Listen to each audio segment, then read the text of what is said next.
Social Science Section 2. And this time we're going to cover Cold War civil rights. So last time we talked about McCarthyism, and that kind of bleeds right into some of the civil rights, because McCarthyism actually targeted a lot of African-American civil rights leaders and organizations for repression. Kind of that idea that both the FBI and McCarthy really cast a wide net to kind of try to pull in as many communists as they could. For example, they monitored singer and activist Paul Robeson, who was a leftist. He was liberal, and he also traveled to the Soviet Union, which both made him a target. The State Department revokes his passport in 1950 after he publicly criticizes the government's slow pace on civil rights reform, right? And so now that he doesn't have a passport, he can't tour internationally. But on top of that, he's also blacklisted within the United States for his refusal to testify before HWAC, the House Un-American Activities Committee, basically meaning that he can't perform anywhere. And so we see both public and private authorities conspire to silence and punish Robeson for his outspoken views, even though he's never charged with a crime. So it kind of just goes to show you to how far that the government and private organizations are willing to go to make sure they didn't associate with a communist. The Cold War also leads to a lot of restrictions on the civil liberties of African-American activists, but at the same time also contributes to the enactment of federal civil rights reform. And I found this section really interesting because a lot of people know about the civil rights movement, but usually we talk just about it kind of on its face, about what it meant, as a civil rights movement, the reforms that took place and why they took place. But we don't necessarily see it from a kind of geopolitical aspect. We don't really see it from this angle a lot. So that's why I found this section a lot more interesting than I thought I would, just because I know a lot already about civil rights reform during the Cold War era. But what we see is that American race relations becomes an international issue, because what we see is the Soviets target the Jim Crow laws of the American South to show that superiority of the Soviets, except of course the Soviets themselves were committing a lot of human rights abuses themselves, but they were trying to distract from them by pointing out Jim Crow racial discrimination. Those Jim Crow laws in particular maintained separate facilities for Black and white Americans in both public and private spaces throughout the South. This racial discrimination threatened American attempts to keep positive relations with newly formed nations in Africa, Asia, and the Middle East. And as we'll talk about later, that decolonization really alters the global geopolitical landscape, and the United States is going to get left behind if they don't do something about their civil rights issues. And by 1947, many of the State Department's top officials saw race relations as a strategic liability. Let's do that. It was considered America's Achilles heel by Secretary of State Dean Acheson. It was an embarrassing blot that damaged America's image abroad and directly interfered with U.S. foreign policy objectives. And on top of that, domestic race relations becomes a national security issue, right? And so because of this, civil rights reform becomes a Cold War imperative, right? It becomes a policy of the government in order to improve their standing within the Cold War, rather than necessarily just being about what's right and what's wrong in terms of civil rights, which, again, this is where this section really deviates from typical sections talking about civil rights reform. And historian Mary Dudziak is what he calls this a Cold War imperative. So let's talk about Truman's civil rights platform. He has a handpicked civil rights committee that publishes a pamphlet or a book called To Secure These Rights. And he did this to confront communism and also as kind of part of his political platform in 1947, because there was an election coming up in 1948. And to secure these rights, which I guess is a report they're saying, advocate for broad civil rights reform, such as anti-lynching legislation. Lynching is basically these public trials that are usually sham trials, that end up usually with the execution of African Americans by hanging. It also advocated reform in voting rights and the desegregation of the armed forces. Now, a lot of these, there wasn't a whole lot Truman could do directly and immediately, but for desegregation of the armed forces, he could, because he's commander-in-chief. On July 26th of 1948, he issues Executive Order 9981, which led to the immediate desegregation of the armed forces, ending Jim Crow segregation in the military. And the fact that this existed really affirms arguments that racism had hindered U.S. preparedness, military preparedness during the Cold War, because you're already not being as efficient as possible, right, by having these segregated units, right? You might have, this elite force, but it doesn't actually have the most elite soldiers it could because it's segregated. We first see integrated units in the Korean War. And of course, Truman's civil rights agenda sparks a lot of backlash, even when he promotes it as an issue of national security. And within the Democratic Party, there is a strong Southern contingent that is very anti-civil rights. And that Southern contingent, those Southern segregationists, break away and form their own party called the Dixiecrat Party.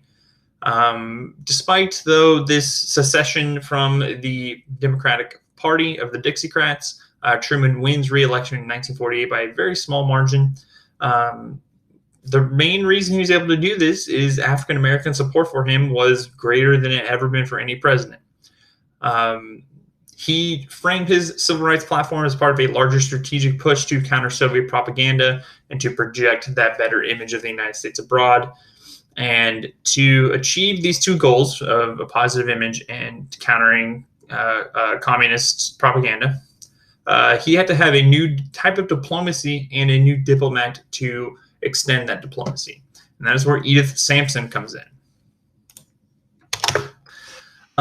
So there was a new humanistic idea from Truman here, this idea that cultural exchange could promote world peace. And for many, this is a much better alternative to the cutthroat world of Cold War politics, of nuclear deterrence and stuff like that. And so we see the embracing of cultural diplomacy by the State Department, which is not traditional statecraft. Statecraft, what they mean by that is having, formal official diplomats go to different countries, engage in trade and peace and talks with official government people from those other countries. But this is different. This is ordinary citizens serving as just goodwill ambassadors who are going to engage with common foreign populations, right? And not necessarily there to engage in negotiations, but rather there to just show people who Americans are, right? And African Americans in particular become quite active in this cultural diplomacy, which is a good step, because what we see is that before this, most people in U.S. foreign policy, U.S. diplomats, U.S. ambassadors were simply white, right? And so this is new. And this also makes a lot of sense because a lot of American popular culture, even in the 1940s and 1950s, was African American culture.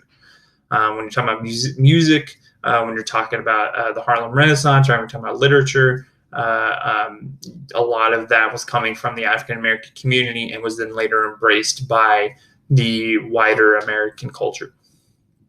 And so we see the State Department lean heavily on American musicians, actors, and athletes. But the person who's none of those is Edith Sampson, who eventually becomes one of the State Department's best Goodwill ambassadors. She was a charismatic middle-aged African attorney. So at this point, 1901, she is born October 13th, 1901 in Pittsburgh. So 1948, 1949, 50, she's in her late 40s, right? She had put herself through law school while working full-time as a social worker. And then in 1950, at the time she is appointed, she runs a family law practice on Chicago's South Side. At this point, she'd also served as an officer of the National Council of Negro Women. And that year, 1950, Truman selects her to serve as an alternate delegate to the UN and touts her as an answer to Soviet propaganda regarding the Negro question. I'm using the direct quotation from the resource there. She ends up becoming one of the most effective Goodwill ambassadors and a very unconventional weapon in America's Cold War arsenal. She becomes one of the most photographed members of the entire United Nations and receives more mail from anyone in the American UN delegation other than former First Lady Eleanor Roosevelt, who was worldwide famous. The United States Information Service, the USIS, even produced a documentary film about her life, which was supposed to project an example of the opportunities in the U.S. for people of all races and all religious backgrounds.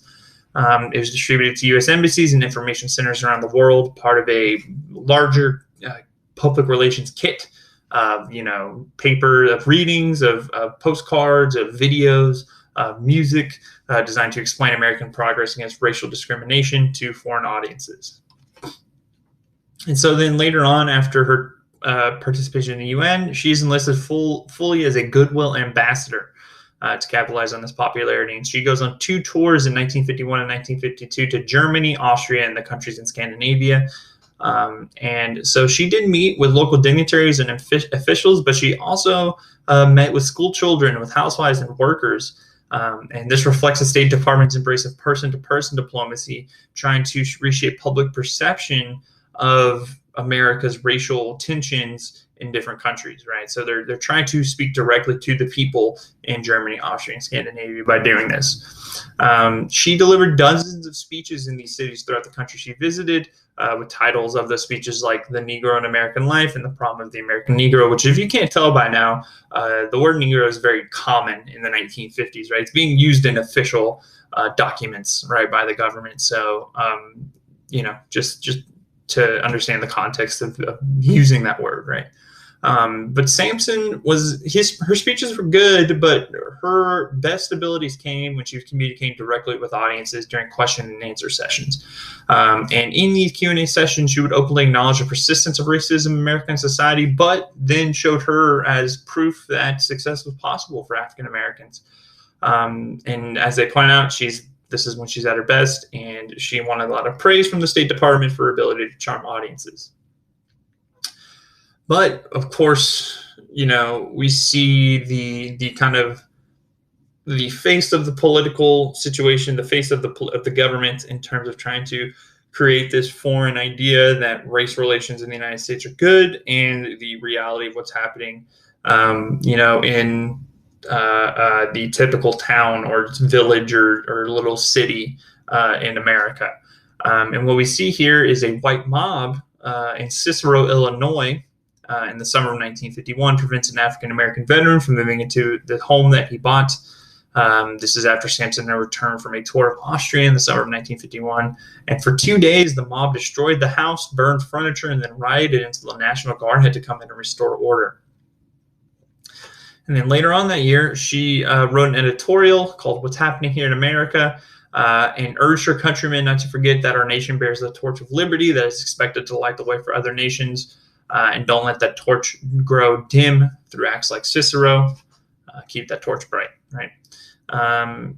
So as she continued to serve as an ambassador for the Goodwill Ambassador for the State Department, she grew really disillusioned, in particular when a good friend of hers, the Austrian ambassador, visited her hometown of Chicago. Sampson did not receive an invitation to come to the welcome reception. And so this led her to question the government's actual commitment to racial issues. She was really concerned that when foreign visitors came to visit the United States, they never, these foreign dignitaries would be concerned with racial relations in the United States. They never got to see Negro groups and Negro institutions, despite talking to countries about that changing way of life for African Americans, right? So that's it for Edith Sampson. Then we're going to now talk about Brown versus Board of Education, which of course is an incredibly famous court case.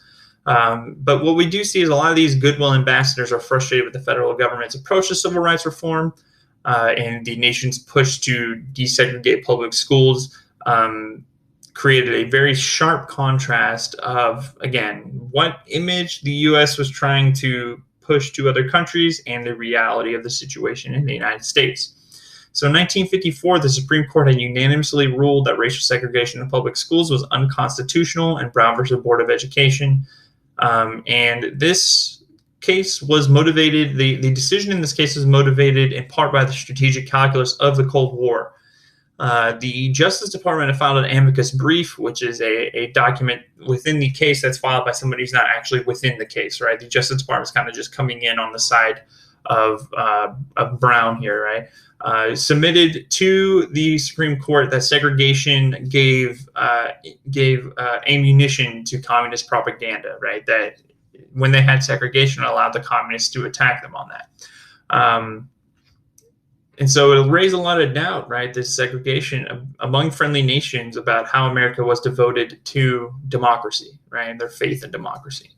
The State Department looked to the Brown decision, the Brown versus Board of Education decision, as evidence the U.S. was addressing its history of racial discrimination and worked to publicize that Brown decision internationally. In fact, the United States Information Service planned to distribute a documentary film of black and white children in a Baltimore school attending an integrated school. They planned to, sounds like they didn't. And then there's a follow-up ruling. The court instructed states to desegregate schools with all deliberate speed. This decision comes Brown 2. And so it sounds like on the top of it, like get it done as fast as possible, but the term deliberate means you have to plan it out, right? You need to be thinking about it. And so people, the southern states latched on to the term deliberate to really slow down the process of integration. And then emboldened segregationist opponents who were, let's say segregation opponents, who didn't want to do this in the first place, to basically ignore the court's ruling because the court couldn't really enforce it, right? This all comes to a head 3 years later, so it's still 3 years, in September of 1957, where the Arkansas governor, I believe Orville Faubus, orders the National Guard to prevent 9 African-American students from attending Little Rock Central High School. And so, yeah, they literally have the military outside this high school preventing people for the African-American students from coming in. And Louis Armstrong is asked to comment in North Dakota, and he publicly rebukes the Eisenhower administration for not doing anything about this. If you don't know who Louis Armstrong is, he's a world-famous jazz trumpeter and one of the most active Goodwill ambassadors for the State Department. He says the government he tells an AP reporter in North Dakota the government can go to hell. If you don't know who the AP is, as the Associated Press, they tend to run a lot of stories that get picked up by most newspapers across the country. And so Louis Armstrong's remarks alarmed State Department officials because they feared that his protest as being probably the most high-profile cultural ambassador would lead to a broad boycott of government-sponsored tours by African Americans, so that none of them would participate. And so in reaction, September 24th, Eisenhower ordered federal troops into the school to break the impasse and escort the students into the school. And then Armstrong kind of turned back around, praised Eisenhower for his actions, and then resumed continuing on in the jazz diplomacy program, and in the U.S. Information Agency and the American-sponsored radio programs overseas used Eisenhower's intervention to put a positive spin, saying the government is committed to desegregation, and showed the nation's progress on civil rights.